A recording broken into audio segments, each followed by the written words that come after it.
La radio est une imagination. La vôtre. Bienvenue sur iRadio 90.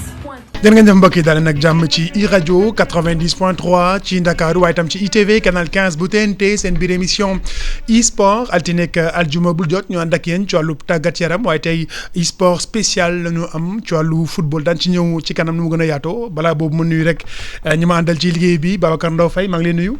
maa ngi lay fay bu baax. yaa ngi ci jàmm. sant yàlla bu baax.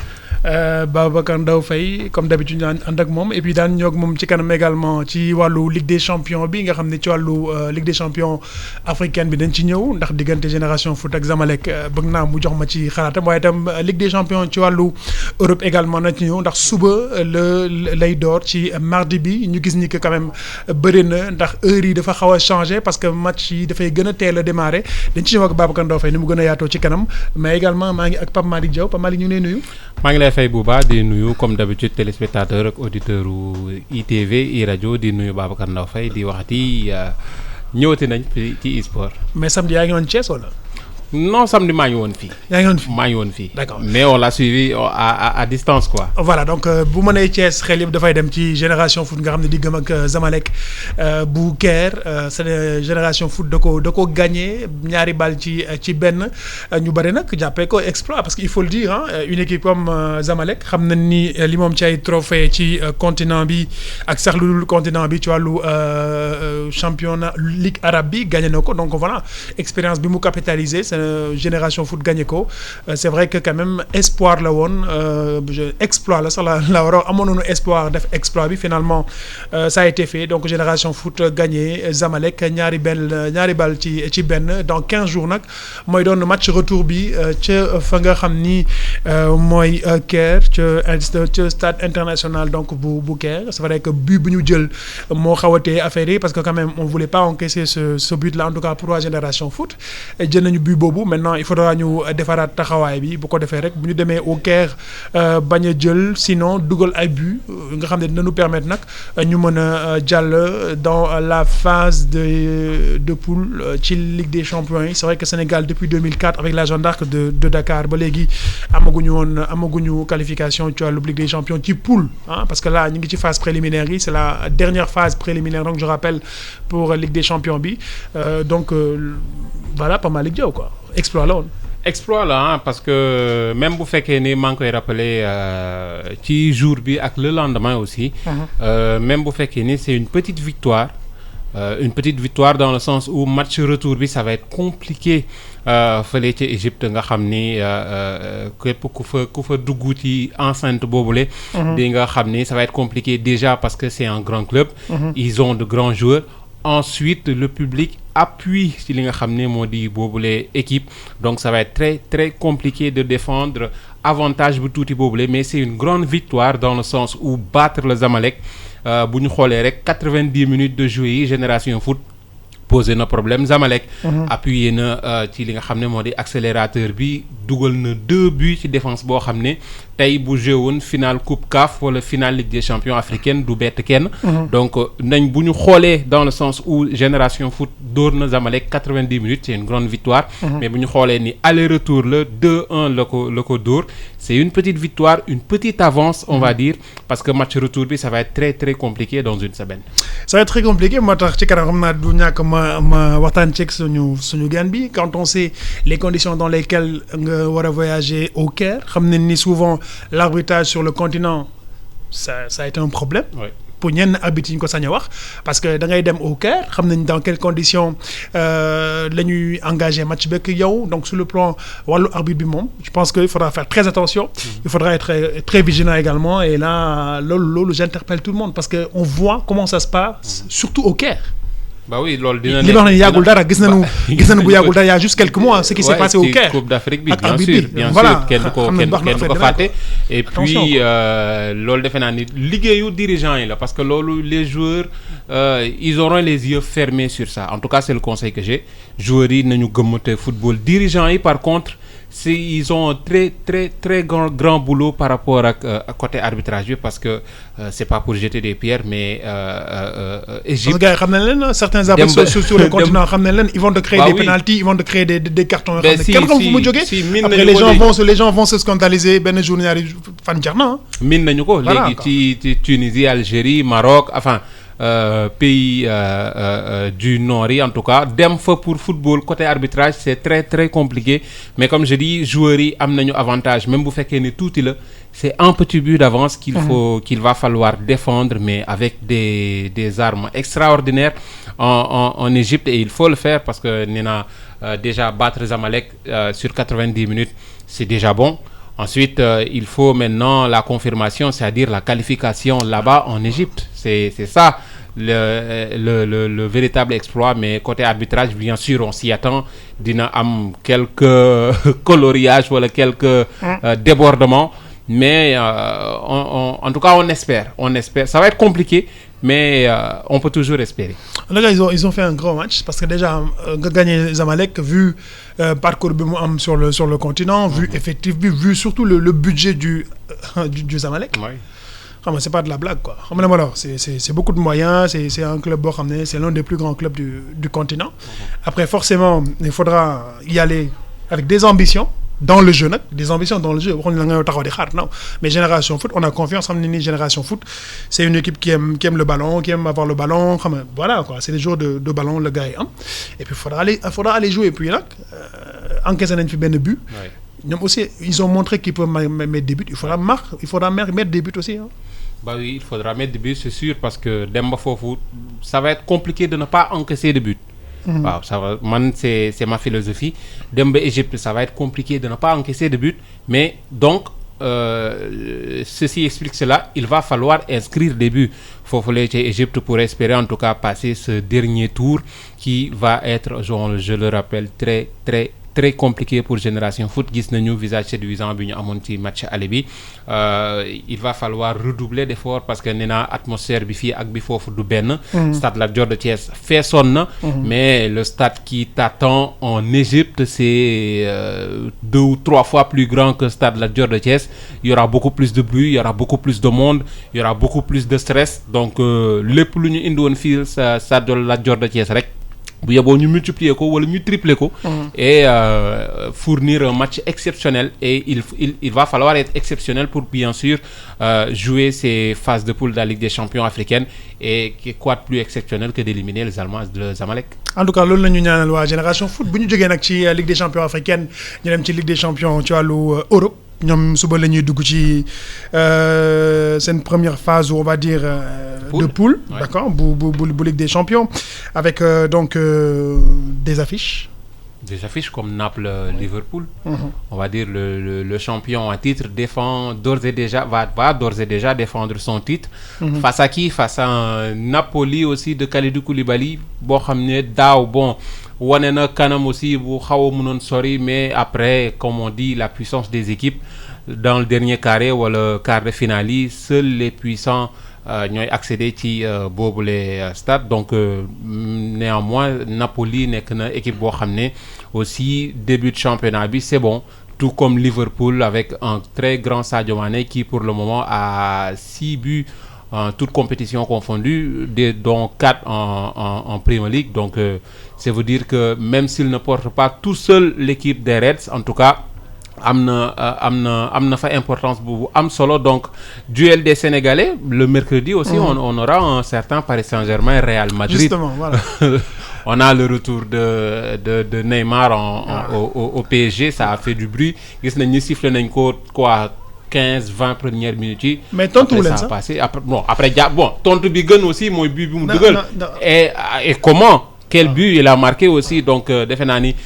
Il a marqué un but neymaresque. Ah oui, un but exceptionnel, un but digne d'une finale de Coupe du Monde, d'une finale de Coupe des extraterrestres, tout ce que vous voulez.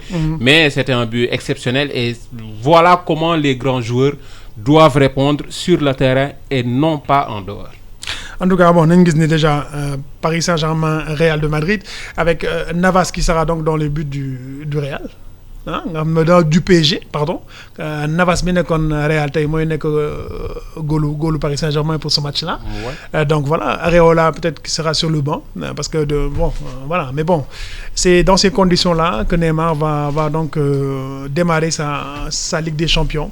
Donc loolu déjà affaire la boo xam ne dinañ ci ñëwaat avec des résultats bien sûr nu mu gën a yaatoo ci suñuy yeneen xibaar ci wàllu tàggat-yaram ci édition yi ñuy amal ba tey di fàttali mbokk ni yéen a ngi déglu seen émission e-sport ci iRadio 90.3 waaye tam ci ITV canal 15 bu TNT et que ni ñu wéy ba tey ci quelques programmes sur la Ligue des Champions loolu mercredi lay doon mais pour le FC Barcelone également Messi sera de retour.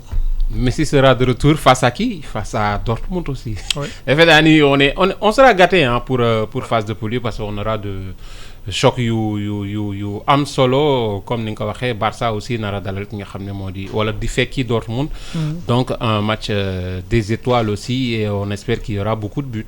Et puis ce sera dès 16h30 cette fois-ci. On rappelle que la Ligue des Champions, tu vois, l'Europe bi on dafay teel a commencer, il y aura beaucoup plus de matchs, mais dañu xoolaat programmation bi déjà parce que c'est des matchs qui vont démarrer cette fois-ci à 16h30, des matchs en même temps ba ci guddi gi il y aura plein de matchs. On va se régaler.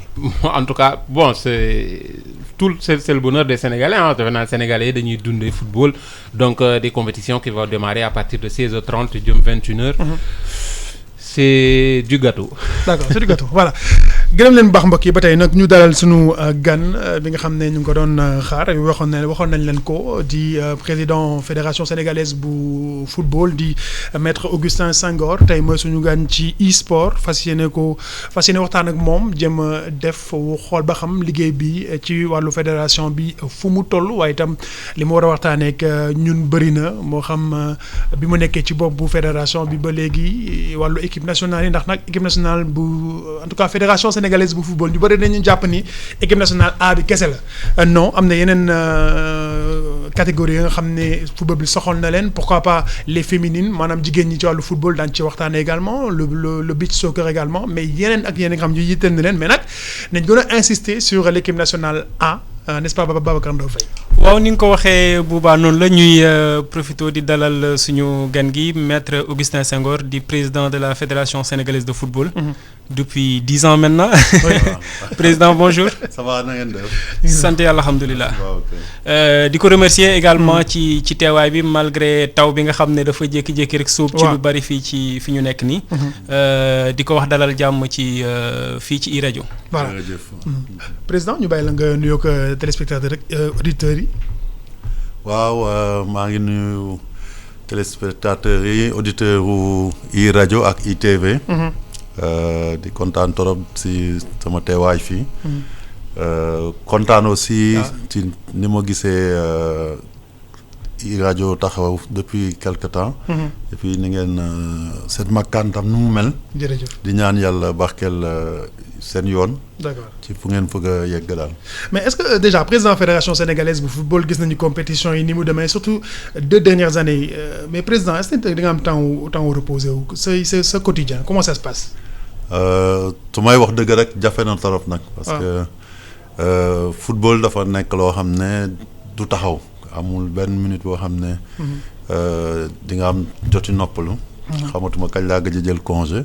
rax ci dolli tamit ñëpp xam nañ ko dafa mel ni rek toggakat bu nekk ci wetu li ñuy wax cocotte minute. waaw doo bëgg a sori parce que soo sori sa xel du dal donc da ngay mujjee. soo soree rek affaire yi togg bi mën naa xam. waaw mën na xam donc il faut nga jege ko torop. bàyyi bët nag donc loolu moo tax noppalu day jafe. su may jël exemple ci jamono yi rek bu ñu jógee Coupe d'Afrique. amul benn fan boo xam ne mun naa ne tey war naa mun sàcc benn une semaine comme yàgg nañu fële ma noppalu. mais tamit loolu mooy li ñuy wax rek passion boo ci nekkee. am na solo trop nga jox ko axam. saa yu yàlla tuddee mu arrêté nga jublu ci leneen xëj na waxtu noppalu jot daal.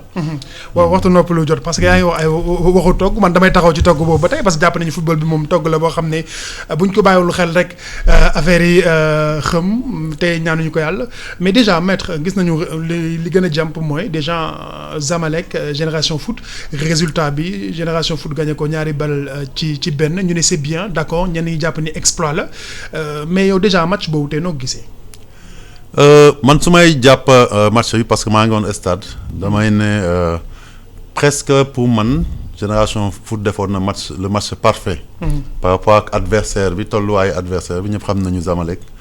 par rapport ak diggante ñaari équipe expérience bi nga xam ne moo leen wutele. ñëw fii gérer ba mëne Zamalek 2-0. presque à 15 minutes de la fin loolu bu matoon 2-0 yi damay jàpp ne exploit la. 2-1 yi c'est plus compliqué pour ñun parce que 2-0. équipe bi ni mu ko gisee. Génération mu waroon na mun dem foofu. parce que bu ñu amee 2-0 il faut que ñu gagné ko 3-0 pour mu mën a toog. D'accord. donc léegi xëj na bii bi ñu jël foofu moom indi jaaxare mais terewul tam football la.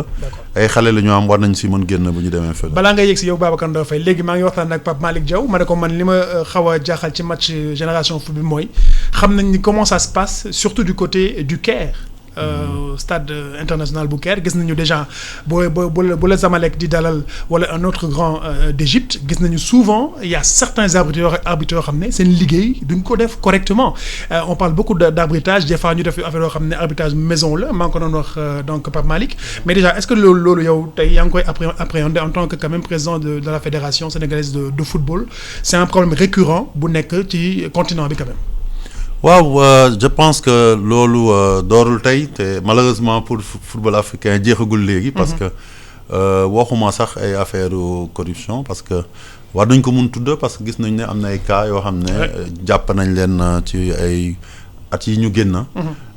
waaye tamit bu ñu xool tamit niveau général football africain niveau différence moyens yi tey effectivement mën na créer ay problèmes surtout. En matière de compétition de club souvent nit yi dañuy jooytu ne arbitrage bi du demee noonu surtout bu fekkee da ngay jouer ak yenn pays yu am doole ci wàllu football club yu am doole yi. comme les pays maghrébins léeg-léeg mu jafe. mais ci biir loolu je pense que depuis ñu dem ba ci cas yu expérience ak nu mu tuddati Wak Beleyon. am na lu bare lu changé te defe naa foofu la ñuy xaaree dirigeant CAF yi ñu doon ñun parce que man ci laa bokk tamit ak aussi je pense les arbitres parce que tey amatuñu benn prétexte pour mën a bañ a arbitrer nu mu waree parce que gis nañu ne dossier boobu fu mu mujjee ak FIFA tas lim si décidé donc arbitres yi am nañu liberté bu fekkee ne ay arbitres yu jub la ñu nga xam ne kenn jëndu leen defuñ dara pour arbitrer correctement mais ci biir loolu nag may yokk que man ci sama gis-gis bu ñuy dem ci compétition itam ñun Sénégal avant match bi dañuy insister trop ci loolu ba nga xam ne mën na xaw a gën a may ñëlee doole ñu foog ne dañ leen ragal moo tax ñuy tudd arbitre bi ñaare aussi sa ay jàmbaar bu ñuy dem xare même yow booy def li nga xam ne da nga ko war a def ci suuf waroo yëkkati kaddu bu sori parce que da ngay mel ni yow sax yaa ngi may joueurs yi justificatif bu ñu leen dóoree ñu am lu ñu lay donc je pense que moi bi dañu war a xool yeneen aspects yi que insister trop ci wàllu arbitrage je pense que aussi match bi day génn télé su amee tam nit nañu xam ndax arbitre bi jàpp na ci. D'accord. Alors man Bouba je pense que transition bi c'est tout trouvé damay jëm ci j'interpelle surtout le responsable membre comité exécutif CAF bi nga nekk. Coupe d'Afrique bi ñu jógee finale bi. dafa am benn fait de jeu bu surprendre ñu bari et c'est presque a posteriori lañ ci ñëwaat.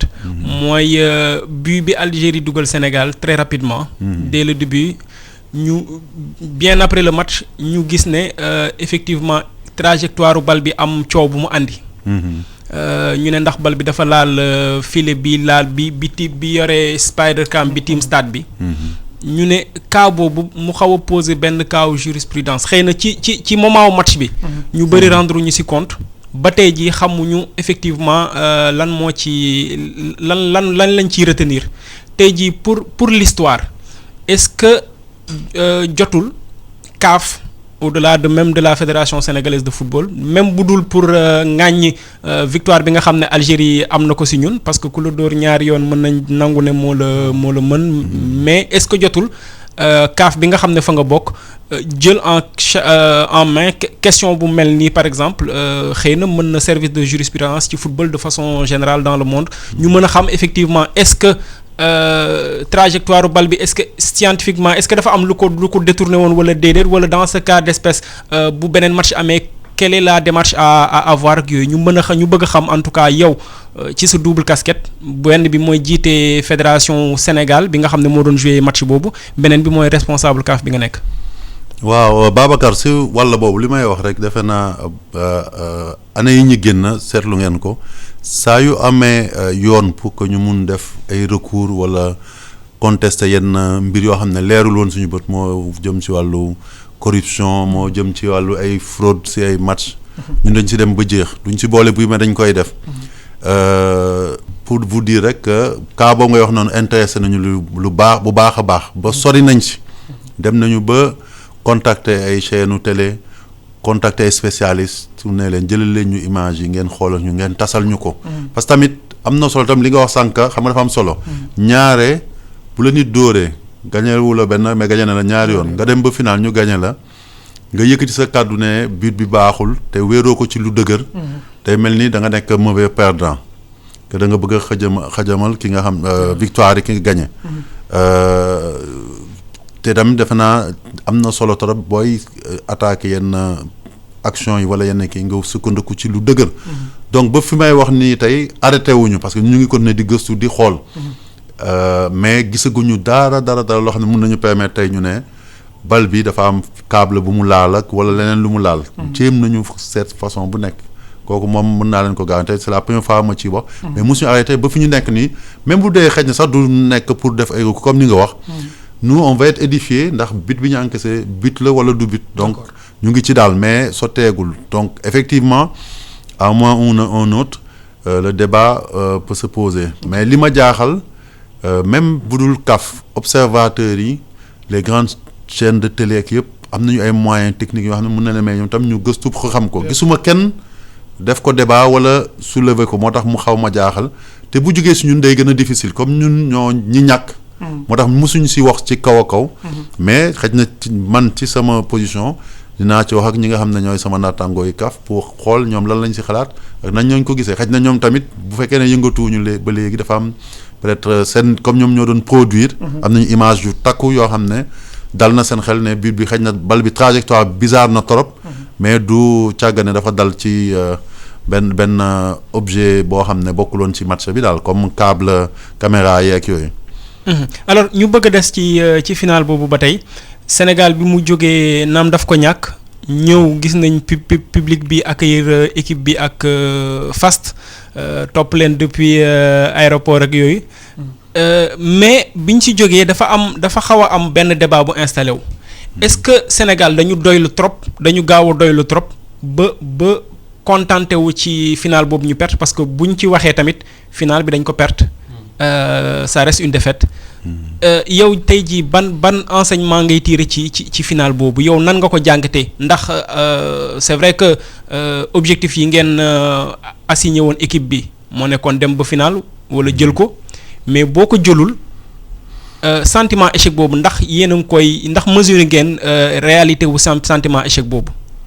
li may wax tey mooy bi ñuy jugee fii suñu yéene moo doon dem final mais yéene day mëttaliku boo demee ba final du pour ñëw tàccu keneen mu jël coupe bi yóbbu pour gagner ko la donc c'est clair que bu ñu demee final suñu objectif gagner loon te au cours de la compétition sentiruñ ñun ñëpp que ren mën na nekk coupe bi war na mën ñëw fi muy joueurs yi muy encadrement muy joueur te loolu la ñu joué à fond mais yow sa bopp sa nga commencé émission di wax affaire yu but bi ni mu ñëwee donc léeg-léeg match booy ñàkk ci détail yooyu lay nekk après ñun bi ñu jógee foofu tamit bi ñu ñibbi si ëllëg si chaque fois dama koy wax si avion bi maanaam dafa mel ni woon dëcc la parce que kenn kontaanul woon kenn amul woon xol boo xam ne xolam neex na sax pour mu mun waxtaan ñii dañu toogoon noppi fii bu dul ñoo xam ne dañu doon def ay waxtaan yoo xam ne waxtaanu liggéey la kenn waxul woon donc te xaaruñu woon benn yoon sax sénégalais yi xam nañu am nañu fu ñu toll mosuñ géjoon nañ fa toll depuis 2002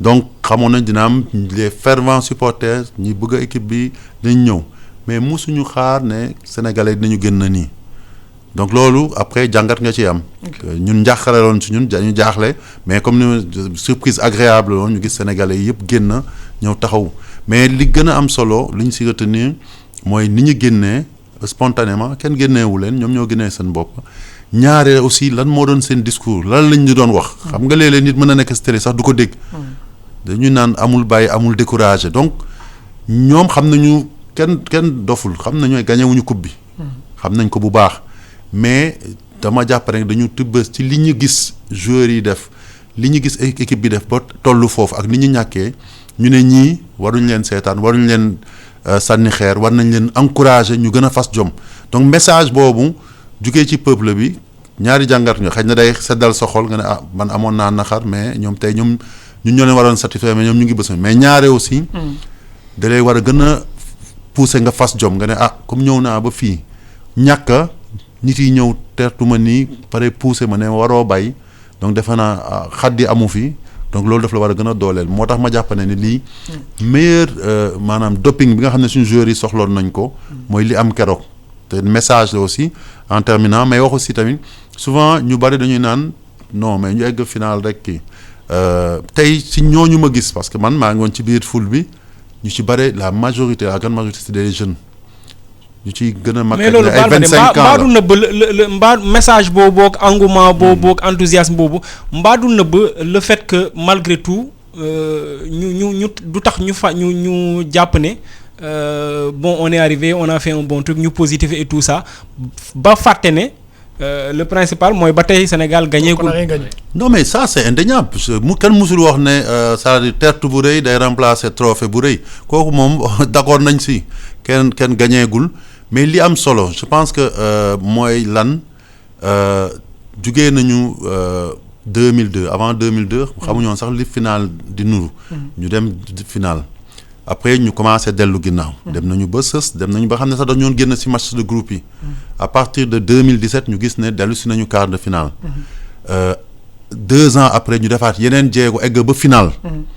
donc ça veut dire que progression boobu le fait ñu bañ a gagner trophée bi warul occulter li nga xam ne mooy li baax ci mbir mi. d'accord mooy ku dem ba nga xam ne yaa ngi waaj a sës fi nga xam ne foofu la ñuy joxee trophée bi. loo ci yokk tuuti rek gagner trophée. donc ñun on reste positif dans le sens on ne fait pas dans l'autosatisfaction.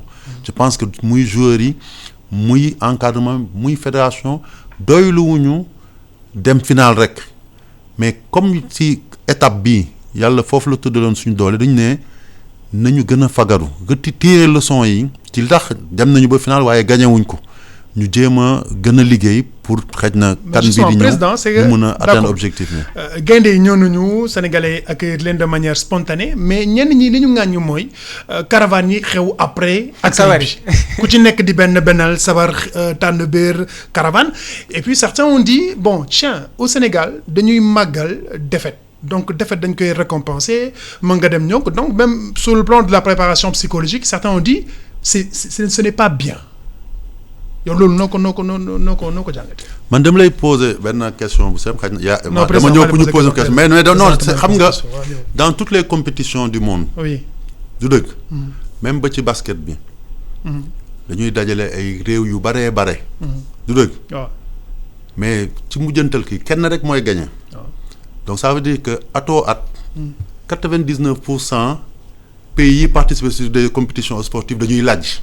est-ce que xaw ma nag sama dëgg comprendre nga fi may waxee. donc dafa am li ñuy wax grille de lecture c'est-à-dire boo jàppee à sec ni que chaque fois que sa dëkk dem compétition gañewul trophée dafa échec. parce que échec bi mooy problème bi man si sama appréciation des fois dañuy juum parce que lii gën mooy nga xool fi nga toll par rapport ak ñeneen ñi nga départoon ligne de départ bi. par exemple ngeen nekk 24 équipes. mu nekk guleet ñuy def Coupe d'Afrique 24 équipes. nga nekk ci ñaar ñi nga xam ne ñoom la ñu invité jury final bi ñu jàkkaarloo. dañuy faral di wax ne le deuxième c'est le premier des perdants. waaw mais d'accord naa mooy moo tax yow fekk si nga ma li wax mais. il faut être le premier des perdants il est toujours plus proche du vainqueur parce que benn yàlla dafa tudd sport kenn mooy mës a gagné quelle que soit discipline boo gis mosoo gis ñaari équipe di gagnandoo final du dëgg donc bu la yàlla may mosoo ko woon dund bu dul rek benn yoon ci 60 ans nga dundaat ko ñaari yoon ak loo am naxar pour man yaakaaru ëllëg def fekkee ne continuer nga liggéey def yeneen jéego pour egg ci pandaw gi mooy jël trophée bi moo war a ëpp doole déception bi nga mën a am ci ñàkk waxuma nag que nit warul mën a am déception. bien sûr man ñun suñu boppa bu ñu wàccoon fii kenn xooluñu kenn kii ñu dañ koy nangu parce que dañuy naan xëj na rate nañu occasion boo xam ne elle était exceptionnelle pour gagner trophée bi. d'accord njëkk ci joueurs yi. mais est-ce que ñun comme ni ma waxee sànq du ñu ñëw au peuple bi est-ce que peuple bi tamit des fois du moom moo am kaddu bi moom moo war a mën porter un jugement pas un simple observateur wala un simple journaliste ou un simple dirigeant bu toog fee non man kontaanuma parce que waruñu woon féete. mais souvent ça venait de ay ñoo xam ne ci wàllu ci sport bi la ñuy yëngu ñu critique bi ñu ci bëri sax. ci wàllu sport bi la ñu nekk ñoo ko doon. moi je sais pas est-ce que accueil bi ngeen di wax wala leneen. man accueil bi laay wax en dehors de l'accueil. c'est-à-dire tout ce qui se fait. waaw tout ce qui se fait en dehors du jour où on arrive ici. waaw n'est-ce pas. wax naa leen ñun bi ñuy wàcc aéroport xamuñu sax ne Sénégalais yi génn nañu. waaw parce que ci yoon bi yëpp parce que suñu vol spécial loon Algérie la ñu wàcc amuñu woon sax contact ak Dakar. donc kenn confirmé wuñu sax ne président sax du ñuy recevoir loolu sax xamuñu ko woon. d'accord donc bu ñu xasee ba ñëw spontanément nit yi génn. du ñun suñu coobare. donc loolu la ñuy analyser après lii xew ci ku nekk ci kaw joueur boo xam ne waa koñam dañ ko bëgg a feetal ak kii parce que tamit bu ñu fàtte ne fii Sénégal. li mu ñi mës a jouer finale coupe d'Afrique. bu baree ba bare 46 lay yem. si ñaata milliers de joueurs la ñu mës a am ñaata milliers de joueurs professionnels kooku xëj na bu demee si koñam waa koñam xëj na am nañu déception mais war nañ ko mun wax ngàcce ngaalaama. man li may wax maa ngi koy wax keroog ak seen yeneen naataango dama ne Sénégal léeg-léeg dëkk bu nga xam ne la dafa jafe dëgg waaye waaw góor. te sa mbër. sa footballeur. sa karatéka. léeg-léeg bu xeex ba joxee li mu am yëpp. nga xam ne eggul sax fi nga kii boo bëggee mu jugaat dem te dugaat ci géew gi da nga koy ne amoo ko kontaanuma mais waaye waaw góor continuer liggéey. message boobu ngeen nañ leen noppal ci journée FIFA bi ñu jógee ba Sénégal du football. kooku beneen point la beneen point bu ngeen bëggee ñu bàyyi point yi teertu bi ñu dugg ci man waaw ne ci point bu nekk am na tontoom. d'accord donc je rappelle que ni ba tey mbokk yéen a ngi déglu seen émission e-sport ci iRadio 90.3 ak ITV canal 15 bu TNT te sunu gan di président Augustin Senghor di njiitu fédération sénégalaise bu football président donc. thème par thème lañ ko def génn nañ ci accueil bi. ñëw nañu léegi nag ñu bàyyi Pape Malick Diop moom itam am na fu mu bëgg a engagé. mu ngoog transition boobu noonu laay kii je préviens un petit peu je suis un petit peu le piment de cet accueil paradisiaque. Et j'espère que vous avez les jambes assez solides parce que j'ai quelques tacles aussi. On va d'abord parler bien sûr de ces dates FIFA que l'on a ratées bien sûr parce qu'on parle de nous tous, c'est le Sénégal. On a entendu la fédération dire que ce n'est pas grave. Mot à mot pour mot. Et pourtant, pour moi, pour défendre mes idées, comme dit Pape Alioune Sarr, il faut défendre ses idées, des idées. Les matchs amicaux jouent un rôle très important. Selon moi, j'ai fait ma petite liste. D'abord, pour Alioune Cissé, travailler la motivation de son équipe et tester des joueurs et tester d'autres équipes. Ça, c'est de 1. Tester un joueur en compétition ou en manque de compétition sans prendre de risques trop importants. Ça, c'est de 2.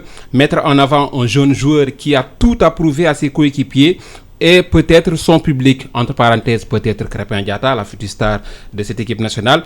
Préparer le public et les supporters au prochain match de compétition.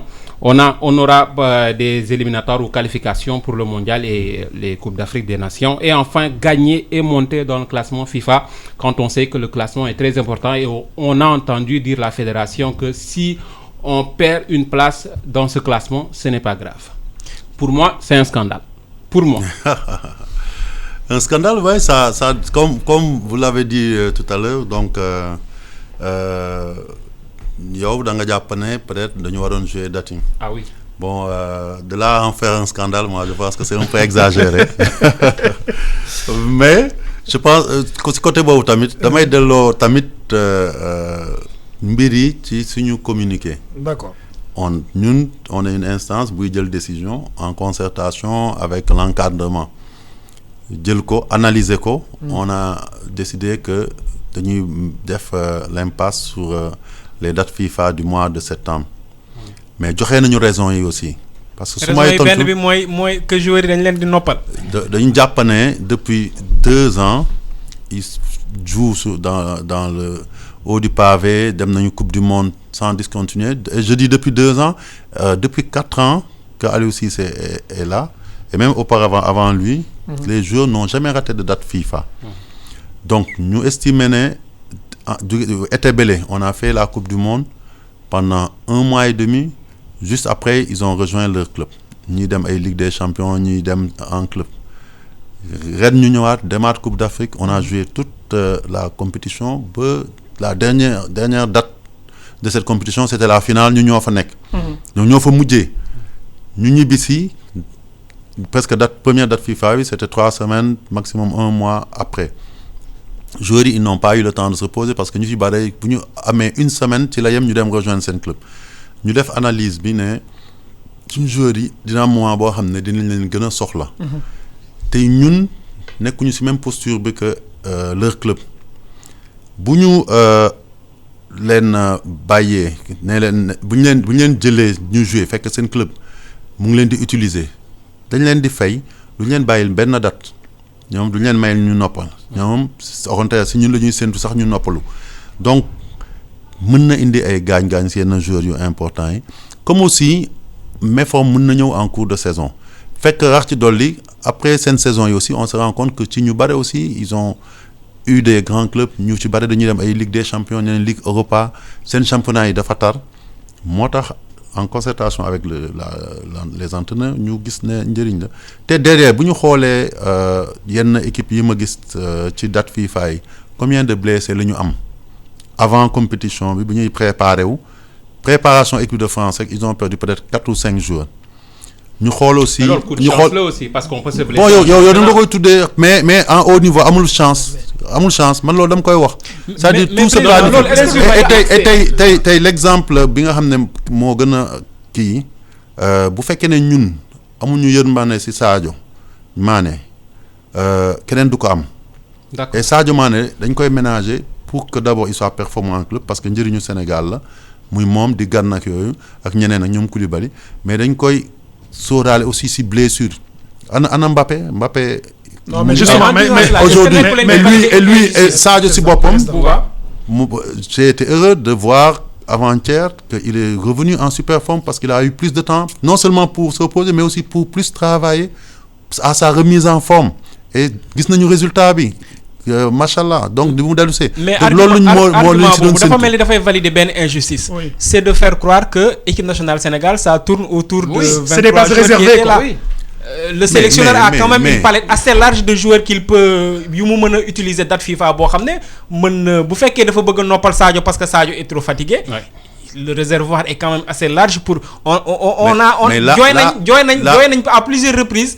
manque bi ñu am sur le côté gauche par exemple. léegi loolu dañ siy ñëw mais balaa ngay tontu président da nga joxe exemple équipe de France ni ko Babacar xamee xam nga ko également c'est une réservoir la boo xam ne bu yaatu Mbappé ñëwul mais ça a permis à Ben Yedder mu dugg ça a permis à d'autres jeunes attaquants ñu ñëw également donc ce qui veut dire que quand même en équipe de France même si Mbappé est fatigué il y a d'autres qui sont là on a vu Laporte blessé Umtiti bokkul mais il y a d'autres qui sont arrivés derrière il y a le jeune Guendouzi au milieu de terrain également donc aujourd'hui man dama yaakaar ni équipe nationale c'est pas une bande de copains de 23-24 joueurs yoo xam ne quand ils sont fatigués ñu ne non c'est bon yeneen booy xaar leen dans cette liste de 23 qui sont partis à la Coupe d'Afrique il y en a qui ont peu ou pas joué c'était également l'occasion ñoom itam ñu bàyyi leen ñu ñëw wala. xam nga da nga am wax lu am solo nga ne équipe nationale c'est pas une bande de 23-24 joueurs. Oui. Mais moi gis naa fi ay nit ñu ŋàñña le fait que Aliou Cissé il utilisait trop de joueurs s'il y a un entraîneur qui fait tourner son effectif de manière très large c'est bien lui qui a donné la chance à beaucoup de jeunes ñu bare yaa ngi wax Crépin du keneen moo ko lancé il y a d'autres aussi donc on a un panel très large de joueurs.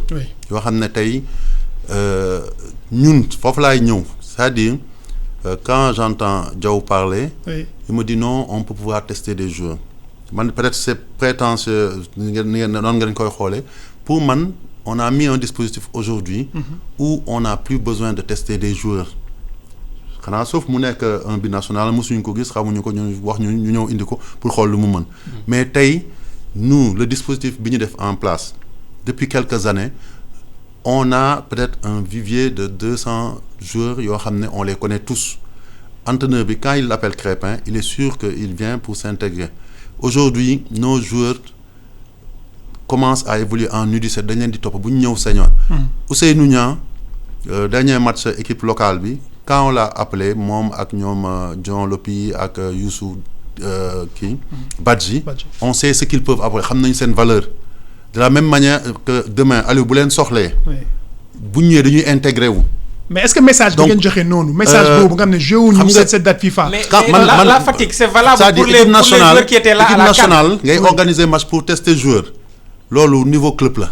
non mais club mooy organisé. non mais non xam nga yéen a ko wax. c'est-à-dire on est au plus haut niveau. président joueur bu fay ñëw kenn du la tester c'est que tu es apte à venir compétir jouer. ñi ma lay wax de la même manière que très souvent. Quand j'entends des entraîneurs parler d'expliquer à des joueurs ni la ñu war a taxawee ci terrain c'est pas le lieu au niveau de l'équipe nationale à un joueur professionnel qui joue dans de grands clubs. ñu koy jàngal taxawaayam ci terrain yenn kii tactique yi joueurs yi boo leen ko waxee sax c'est une institution lay wax. donc mais bu ñuy ne fatigue c'est valable pour les joueurs yi demoon CAN. mais waaw mais c'est pas pour tout le monde jouer. pourquoi ñu bëgg a yemal tout à l'heure j'ai pas xam nga bu ngeen dégloon su ma wax. peut-être tey nii je n'ai parlé que de joueurs fatigués mais la dernière fois on a parlé aussi des joueurs yoo xam ne peut-être ce serait bien au sortir de cette CAN là qu'on les laisse parce que dañu changer club ñeneen ñi ñu ngi wut club qu'on les laisse ñu consacrer seen équipe ñi doog a signer qu'on leur donne le temps de gagner leur place dans les équipes parce que les places dans ces équipes là se gagnent pendant cette période-là et très souvent à la faveur de la disponibilité ou non du joueur au profit de l'équipe si période yoo xam ne c'est des périodes charnières. Donc aujourd'hui il y a des joueurs yoo xam ne tey il fallait les laisser ñu concentrer wu par exemple si seen équipe gën a mën a gagner place parce que en gagnant leur place tey un Gana qui est titulaire à 100% au PSG. C'est un plus pour l'équipe nationale dans le futur. Donc côté boobu ngeen di war a analyser. mais président et pour terminer aussi même ma terminer rek point bi après ma jox la sa micro yaa da nga ma ko abal rek c'est-à-dire pour terminer bu leen ñu def mauvais procès c'est-à-dire cette équipe là comme vous dites c'est l'équipe de tous les Sénégalais mais il y a une équipe du moment n'est-ce pas on va pas chambouler pour chambouler rek donc et il y a presque chaque mois il y a au moins une date ou deux dates où on peut voir de manière spécifique par rapport aux besoins de l'entraîneur ou de l'équipe un joueur qu'on peut amener on a amené ñoom Sidi Sarr on a amené ñoom nu mu tuddati kii Ndiaye bi nekk Loum Ndiaye ak yooyu donc ça veut dire que on les met petit à petit dans le bain donc loolu ça va venir naturellement mais globalement le fait de dire on laisse ces dates là ce n'est pas de dire que soxluñu match wala kii on a analysé on a dit mais est-ce que on est obligé d'utiliser cette faculté sur ces dates-là est-ce qu'il ne vaut pas mieux ils ont assez joué cette équipe-là a déjà une cohésion généralement les gens qui jouent les dates FIFA tout le temps ils cherchent aussi à parce que il y a plus beaucoup de temps pour préparer les équipes mais cette équipe-là depuis 2 ans elle joue ensemble donc on a dit fekkee ne c'est pour tester des joueurs qu'on connaît déjà c'est pas la peine on a dit donc daal ñeneen ñi dañ jàpp ne ñoom justement mais ils ont peu de chance d'intégrer l'équipe parce que y a un noyau qui est là et quand ils sont fatigués yéen a ko wax quand ils sont fatigués on repose léegi yéen a ko wax mais xam président mais sachez que c'est une équipe A c'est une équipe d'élite mais justement foofu président yombul il faut gars yi liggéey bu baax a baax ces jeunes yooyu ngeen di wax tey ils ont d'autres cadres où ils peuvent évoluer il y a des jeunes qui sont encore en U20 ils sont en U23 et même en U17 mais pour le moment il y a un groupe une ossature c'est indéniable. Donc est-ce que pour rectifier un peu loolu moo tax ñu annoncé dernièrement le match amical contre le Grand Brésil bi ñuy non on ne rectifie rien le même c'est-à-dire au sortir d'une réunion entre je dirais un peu le bureau du comité exécutif donc composé de moi du président Saër Seck du président Ablaye Sow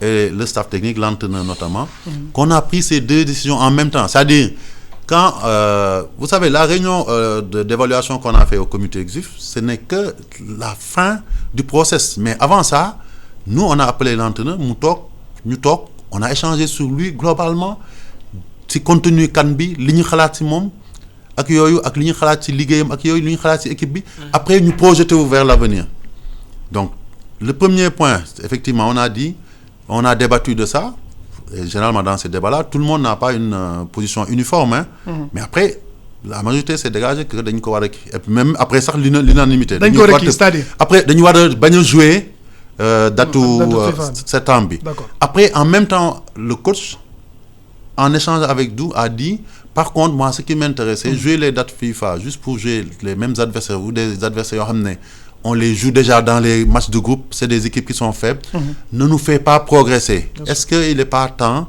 qu'on ait d'autres objectifs en disant que si on doit jouer les dates, autant que faire se peut, soit on joue avec des grandes écuries au niveau africain, soit on cible le football européen, soit on cible le football sud-américain, ou même des pays asiatiques de premier plan. Justement, le but étant non seulement de nous préparer à une CAN qui sera de plus en plus difficile, parce que souvent les équipes supposées faibles, là, on a vu que comme le Bénin, elles ont surpris. Deux aussi, l'idée de base, c'est de dire il faut qu'on se batte pour retourner en Coupe du Monde. Le Sénégal n'a jamais enchaîné comme le Cameroun, comme l'Égypte, une Coupe du Monde.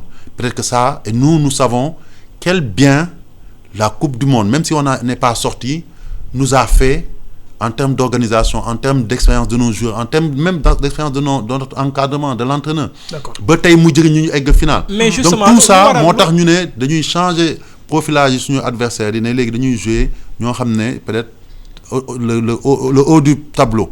Et ça rejoint aussi l'objectif bi Diaw doon wax sànq di wax classement FIFA. Mais anomalie boobu ñu ñëw ci constat bi. Le plus court chemin pour marquer des points et avancer dans le classement, c'est de jouer des équipes mieux classées que nous ou au même niveau. Quand tu joues le 100e mondial, tu ne marques même si tu le bats 10-0, ça t'apporte rien en termes de gain de points. Parce que foofu laa bëggoon ñëw surtout parce que bu ñu xoolee le constat mooy dafa am benn anomalie. Sénégal buñ koy tudd ci les premières nations ci football au Sénégal de façon en Afrique de façon régulière ci année yi ñu jóge yëpp gis nañu sax 2 dernières années pratiquement ñoo ëpp lu ñu nekk premier au classement africain ci FIFA. Mais pour ñu jouer match amical ak équipe bu xaw a am dayoo sax pratiquement exception la. mën nañ lim équipe yu am yenn niveau yi ñu dajal amical ci dernière année dañ leen lim bu néew la peut-être xëy na Algérie lañ ciy booleel. Sinon ay Ouzbékistan lañ fiy dajal ak yooyu lan moo waral xëy na da ngeen amul matchmaker bu wala agent buy mën a négocier adversaire de taille yooyu wala décision la bu encadrement technique bi jël peut-être pour permettre à l'équipe xëy na des ci benn niveau de confiance wala mais mënuñu comprendre c'est équipe bu toll ni Sénégal. Si tu prends les 5 dernières années da ngay mën nga lim ci benn loxo équipe yu am valeur yu ñu dajal alors que suñu ay adversaires dañuy jouer ak ay. La première explication elle est toute simple. C'est-à-dire match date FIFA yi nga xam ne match amicaux lañ si joué nga war a léegi mënoo ko lim ci ñaari loxo. Fukki baaraam yi ñaari loxo. Date yi nga xam ne c'est réservé aux matchs amicaux. Parce que y a eu une surcharge maintenant de compétition. qui fait que aujourd'hui tey nii bu ñu jugee ci match yii ni ñuy joué nii en octobre. balaa ngay amati ay date mën na dem ba fin d'année prochaine. Parce que y a tellement de compétition y a les éliminatoires de la Coupe du Monde y a les éliminatoires de la CAN. Adversaires potentiels yi ñu mën a cibler en dehors de l'Afrique. C'est généralement les Européens. Mais tout le monde sait que autant il y a une sorte de protectionnisme dans le monde normal, c'est-à-dire l'Europe se referme à l'Afrique, autant le football européen avec l'UEFA est en train de se bunkeriser. En quoi faisant? Ils ont éliminé les dates FIFA pour les matchs amicaux pour créer d'autres compétitions qui sont des compétitions officielles comme la Ligue des Nations. Donc tu vois. Donc ce qui fait que ñoom année weer yi nga xam ne mooy weeru match amicaux yi. ñoom ils jouent entre eux. Mais et quelque part mën nañ daje ak ñoom te defuñu ko. Mais attention ces dernières années yow la nga cité Algérie on a joué 2 fois l'Algérie. On a joué 2 fois le Nigeria. On a joué aussi su ma juumul la Côte d'Ivoire. Donc c'est autant la Guinée le Mali. Donc ñan ngay ooyee le haut du pavé à part ñooñu. On a joué le Maroc. Vous m'avez remonté encore plus loin. Donc on a joué des équipes, hein. C'est-à-dire le problème c'est que aussi ces équipes-là, c'est toujours les mêmes. Si vous voulez jouer les meilleurs en Afrique, les meilleurs se tiennent dans une poche, hein, ou bien dans les doigts de nos 5. Les 5 doigts de notre main. Donc nous voulons jouer les meilleurs en Afrique. Quel est nous jouer amical, muy Cameroun.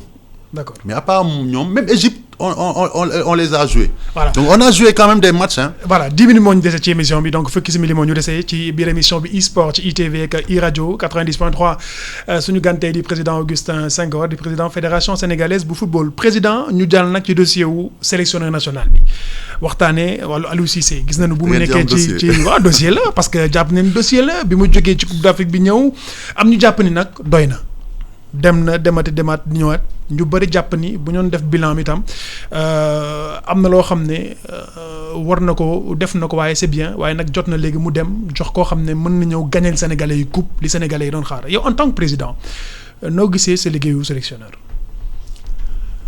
man li ma wax rek d'abord mooy souvent damay dégg ci émission yi ak samay waaw am na ñu ne dem na et loolu souvent reflété wul man réalité bi may dund su may dox ci mbeddu Sénégal yi. c'est-à-dire bu ma peut-être benn waxee ne Aliou na dem fukk wax nañ ma non Aliou na continuer mu ngi def liggéey bu baax loolu mooy sama li ma yëg daal su ma basé wul rek ci parce que kenn invité nañ ko ci plateau mu ne non Aliou war na dem wala Aliou coaché wul bu baax. le ressenti. parce que souvent aussi les nit yi dañuy am tendance li ñuy yëg ñoom ñu foog ne mooy li Sénégalais yëpp. et que c'est une mauvaise perception de son propre jugement donc pour revenir à Aliou man sama sentiment et rien que sur le plan professionnel laa wax damay wax de manière claire que il nous donne satisfaction ñun fédération sénégalaise de football. kontaan nga ci moom. kontaan nañ ci parce que en 2015 bi ñu koy jox équipe bi dafa am lu ñu ko sas lépp li ñu ko sas ba fi ñuy toll fii mu ngi koy mëtal ci fànn yëpp. des na avancé mais c'est-à-dire kon Sénégal ñun amuñu chance parce que mosuñu am satisfaction ci kenn parce que moom moo fi def li gën a baax ci entraîneur sénégalais yi. fi jaar laajoo leen ko coupe. laajuñ ko coupe dans le sens ne da ngay dem par force jël coupe amul fenn loolu c'est-à-dire Deschamps bi muy dem coupe du monde. ñëpp xam na ne kambaloon nañ ko sax pour kii ñëw. te bu daan dafa dem indi coupe moom si boppam xëy na kooku ne woon sax di nga dem jëli coupe kenn du ko gëm. donc mën nañu jàpp ni 2021 bi ñu jëm Coupe d'Afrique bi ñu jëm incha allah Aliou Cissé mooy yóbbu équipe nationale du Sénégal loolu leer na. bu ko fi yàlla bàyyi ñu fi ñun ñëpp ñu teewe ko. yàlla mëtal suñu projet kañ loolu moom mooy am. parce que dañ ko signer contrat. dañ ko signer contrat. le 23 février dama bëgg mu leer c'est-à-dire même débat. bi am après kan bi man daf ma jëlee ko mais man surtout yéen sax presse bi yéen non ñu loolu média mooy sax daf ko leeral média yi dañ ñëw signé balaa ñuy yegg ci loolu dañoo photo portele ko yéen ngeen génnee ko seen presse après ñu jógee Coupe d'Afrique ngeen naan waa ji contrat am day renouvelé wala yaa ngi fii média débat boobu dañ ko teel a leeral deux ans et demi à partir du 1er mars jusqu'en août 2021 août 2021 waaw d'accord donc kan bi si la ëmb ci la nekk. après kan bi li ngay wax ni ñaan yàlla kay fekk mu qualifié ñu coupe du monde. li ngay wax ni dafa fekk xam naa yéenay ñëw naan bu leen ko fi jëlee de bàyyi leen ko fi mu toog yóbbu ñu coupe du monde ba pare. dafa fekk ñu leeral ko ba pare. sur imedia.sn donc c'était déjà clair que février. le renouvellement bi amoon. et que bi ñu jógee ci kan bi. amaatul woon beneen forme de négociation man nag li ma bëggoon ñëwaat mooy li nga xam ne xëy na andiwaat na coow bu ndaw fan yi passé. mooy que sélectionneur bi déposé na bilan fii la ñii ne. direction technique la waroon jaar ak yooyu souvent sax dañuy fàtte ne xëy na direction technique su ma juumul ci organigramme sport Sénégal bokkul ci fédération yi mais ci ministère des sports la bokk en tant que tel mais li ma bëgg a xam rek mooy bilan yi li andi coow loolu pourquoi duñ ko mettre à la disposition du grand public ñu xam ne jóge nañ ci campagne entraîneur beeg ñeneen ñi nga xam ne ñoom muy responsable fédération beeg ñi fa demoon biñ leen sasee lii lañ leen sas nii lañ fa demee lii lañ fa yóbbu moyens yi lañ fa yóbbu quand je dis moyen xëy na xaalis bi ci la mais moyen en ressources humaines également ci la moyen technique et cetera lii lañ yóbbu bi ñu ñëwee lii lañ am ci jafe-jafe lii lañ am ci jafe-jafe ñëpp ku ci nekk mën a am à peu près sa perception de ce qui s'est passé au Caire de façon générale lu waral loolu. nga baal ma question bi laa xamul exactement. question bi li ma bëgg a laaj mooy bilan yi. dañu gis ne bilan yi souvent dafay andi coow ndax que bon ñu ne sélectionneur bind na rapport am déposé na ko sur la table du président de la fédération sénégalaise de football est-ce que tey jii jotul le grand public mën a am accès ci rapport yooyu de façon complète xam ne entraîneur beeg responsable fédération beeg rapport am lii ak lii moo ci nekk dans le grand détail ñu mën a xam ku ci nekk am ci sa kàddu boo ci yëkkati.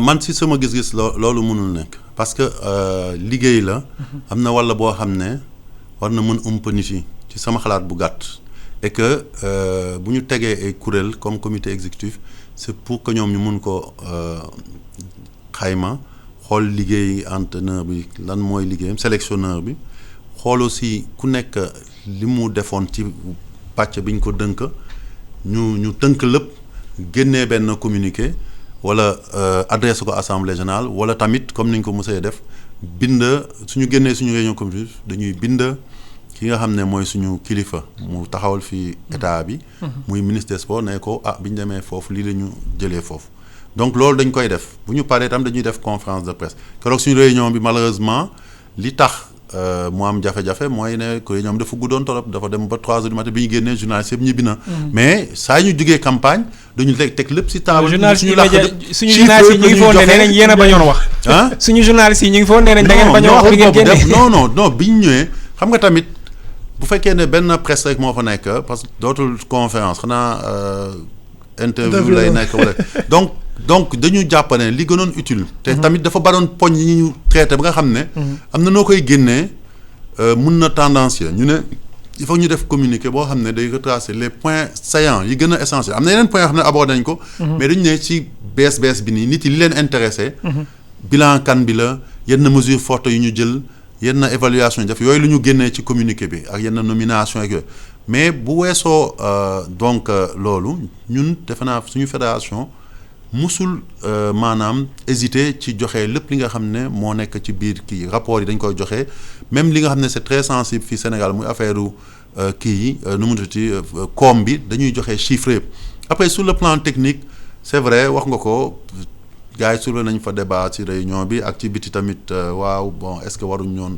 coach bi waruñ woon kii mais ay gis-gis yu wute la rek et man je pas ci benn point le DTN du ñun ñoo benn texte réglementaire moo koy nommé mais sous proposition de la fédération sénégalaise de football parce que état bi moo leen di nommé pour mettre leen à disposition discipline bi nga xam ne moom moo leen jox lenga yi pour ñu géreel ko discipline boobu ñaare mu am koo xam ne dafa am sélectionneur la moom dafa am statut particulier Sénégal je pense que côté boobu lañ jul dañuy réeree mbir le sélectionneur a un statut qui est différent des autres attelages de la direction technique en équipe nationale. Okay. Donc ce qui fait que même suñuy signé contrat man contrat yi ma fi fekk. waaw ba contrat yi ma mujjee signé ak Aliou Cissé ak yeneen sélectionneurs yi devoir de réduction de compte bi. dañu ne que il doit rendre compte à l'autorité fédérale. L'autorité fédérale ñaari bopp la mën a am comité exécutif. wala président fédération. Okay. mais man kii bu ma ko joxee. 6 ak 9 la parce que man bu ma ko jëlee les données techniques là moom moo ko mën a apprécier DTN bi DTN loolu la may jëriñ dafa war a toog sama wet toog si weti comité bi di ñu jox jàngat ci li nga xam ne moom la entraîneur bi def d'abord. ak lan la entraîneur bi wax ne moom la analyser moom performance am fële. ci loolu ñoom seen rapport yi pour man waruñu sax bokk. ok parce que koo xam ne da nga ko jox ay gët pour mu xoolal la liggéey mu xayma la liggéey jaamur. bu fekkee ñoom ñaar dañ ko defandoo. dañuy dem entendre. waaw du ñu amal njëriñ. d'accord donc il est même peut-être indiqué il est même indiqué qu'il n'y ait pas une trop forte connivence ou kii. entre les deux quand on analyse connivence boobu nit ñi di gis fépp parce que li andi lii yëpp mooy dafa mel ni ñun Sénégal bu ñuy seetlu en tout cas dafa mel ni dañu on a plus un entraîneur adjoint. Est-ce que dafa mel ni le directeur technique national il remplit plus le rôle d'un entraîneur adjoint parce qu'on le voit tout le temps à côté du sélectionneur fu ñu gis équipe A ñu gis ko à côté ba loolu mën a dem bu mujj andi benn confusion de genre. waaw kooku sentiment la mais moom bu fekkee moom moo ñu war a jàppale ci wàll bi nga xam ne moom mooy xayma liggéeyu entraîneur bi. il faut mu teew fa xam nu entraîneur bi di diriger séance mi xam nu entraîneur bi di organiser briefing d'avant match mi. li muy def tamit su match yi passé pour mu ëllëg mu mun ñu rendre compte moo tax tam teewaayam foofu waxuma ne dafa war a nekk saa yu nekk wala mu fës mais am na fa njëriñ parce que si lay mën après mun analyser mais fii gën a effectivement man fi ma d'accord yow fi ñuy tey gën a xaar un DTN c'est mu toppatool ñu équipe nationale tuuti tànk yi parce que ñooñu ñoo yor football yi équipe A ëllëg. mu toppatool ñu le football à la base dans toutes les ligues régionales dans toutes les directions techniques régionales. daanuñ ko woon def mais bu ngeen xoolee jamono yi ngeen gis ne fédération mu ngi koy pousse pour mu dem ci terrain bi mu dem organiser ay phases nationales ak yooyu ak yooyu donc loolu moom vraiment dama bëggoon ngeen nangul ñu ko tamit que. d'accord Mayacine actuellement li ngeen di xalaat noonu wàññeeku na bu baax par rapport ak au passé. président ñu ngi lay gërëm émission bi jeex na yan kàddu ngay tàggoo. di leen gërëm ci invitation bi. waaw di leen gërëm aussi itam ni ngeen ma bousculer tuuti baax na ci parce que li am solo defe naa loolu rek. loo xam ne dañ la ko dënk. dëgg la boo ci nanguwul déglu nit yi ñu xelal la ci. parce que ñun léeg-léeg fi ñuy féetee ci terrain bi wala ci kii bi mun na tax du ñu gis. seeni critique même ñun bu ñuy tontu du tere dañuy jël lu baax ñu leen ci remercier aussi. di remercier donc sénégalais yi ngeen may ma tamit loolu moom du ma tay di ko def. ci nit ñu wonee seen cofeel ci seen maillot national. du joueurs yi kese du entraîneur du kenn ñoom seen dëkk la ñu gëm moo tax ren ni ñu accompagner équipe nationale waxuma sax ci tertu bi rek mais pendant toute la compétition ñun ñi nekk fi li ñu gis foofu. jommoon nañu bañ a egg final donc vraiment di leen ñaan ñu continuer jàpp noonu. yàlla baaxee nañu tey équipe bi boo xam ne ak yeneen ñuy ñëw ci ginnaaw ñoo xam ne bu ñu continuer liggéey bi bañ a beew bañ a tëdd tam di nelaw foo ne atteindre nañu sommet def naa li ñuy séntu dina ñoom bu neexee yàlla. jërëjëf Babacar maa ngi lay gërëm. maa ngi lay fay bu baax di gërëm invité bi naam temps bi gàttoon na trop xëy na am na question yu ñu bëggoon aborder jotuñu ko aborder mais dinañ profiter peut-être ci yeneen occasion pour gën ko yaatal. di profiter également ci présence am pour wax ko ne également ñu ngi invité waat le sélectionneur national ñu ngi jaar ci yow pour wax la ne en tout cas c'est une invitation que nous lui faisons parce que depuis CAN bi également ba tey gis nañ ne defagul sorti et que bon bu ñu sañoon au lieu que muy génn dem di waxi dans les ci yenn médias français et tout ça ñun moom moo ñu ñun mu wax si ñun moo ñuy gënal en tout cas on vous renouvelle déposer waat nañu mën nga jàpp ne déposer waat nañ invitation bi ci sa table et on va continuer à poursuivre un peu ci tànk boobu. merci Babacar Pape Malick Diaw ñu ngi lay gërëm yow itam. oui di la gërëm il s'en sort bien bëggoon nañ mu génn au moins ak double tibia péroné xam nga blessure bu xaw a metti taakal yi xawul saf mais on espère que dina dellu si pour la manche retour on aurait bien aimé parler aussi du bilan de la fédération 10 ans mais comme on dit la manche retour di nga dellu si on va mieux préparer les taakal. jërë ngeen jëfati mbokk yi li moo nekkoon seen émission e-sport ci iRadio 90.3 ak ITV canal 15 bu TNT Ousseynou Ndiaye moo nekkoon ci technique bi Mass Mboup ci réalisation bi jërë ngeen jëf. La radio est une imagination. La vôtre. Bienvenue sur iRadio 90.